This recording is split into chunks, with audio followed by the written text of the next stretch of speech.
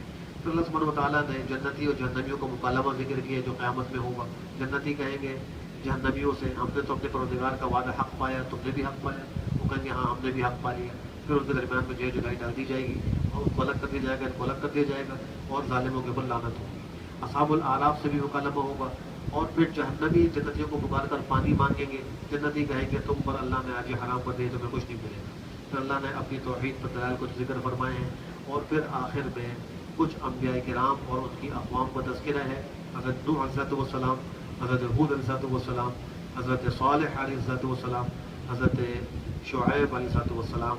انہوں نے اپنی اپنی قوم کو توحید کی دعوت دی, انہوں نے قبول نہیں کی, نتیجے میں ان پر عذاب آیا. اور حضرت لوط علیہ السلام کا بھی تذکرہ ہے, اور ان کی قوم جو ایک بدترین گناہ میں مبتلا تھی, جو ہم جنس پرستی تھا, جو اس سے پہلے کسی نے دنیا میں نہیں کیا تھا, ان کو سخت عذاب دیا گیا. اس کا تذکرہ بھی اسی میں ہے. اللہ ہم سب کو بہتر عمل کی توفیق نصیب فرمائے. الحمد للہ رب العالمین والصلاة والسلام على خير خلقه محمد وعلى آله وصحبه أجمعين. اللهم أرنا الحق حقا وارزقنا اتباعه, وأرنا الباطل باطلا وارزقنا اجتنابه.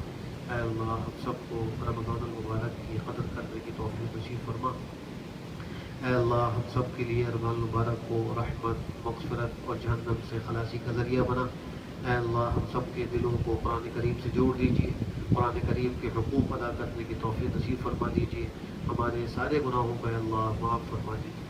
اے اللہ ہمارے بیماروں کو شفا صحت عافیت نصیب فرما. اسپتالوں میں, گھروں میں, روحانی جسمانی بیماریوں میں جتنے بھی مبتلا ہیں, اے اللہ سب کو شفا صحت عافیت نصیب فرما. اے اللہ ہمارے مرحومین کی کامل مغفرت فرما, ان کے درجات کو بلند فرما. اے اللہ ہم سب کو مرنے سے پہلے آخرت کی خوب تیاری کی توفیق نصیب فرما. اے اللہ ان حاضر کے دلوں میں جو بھی جائز خواہش ہے اس کو غیب سے پورا فرما. اے اللہ ہر مشکل کو حل فرما. اے اللہ تمام مقاصد حسنہ میں کامیاب و کامران فرما. ربنا تقبل منا انك انت السميع العليم وتب علينا انك انت التواب الرحيم. وصلى الله تعالى على خير خلقه محمد وعلى آله وصحبه أجمعين برحمتك يا أرحم الراحمين.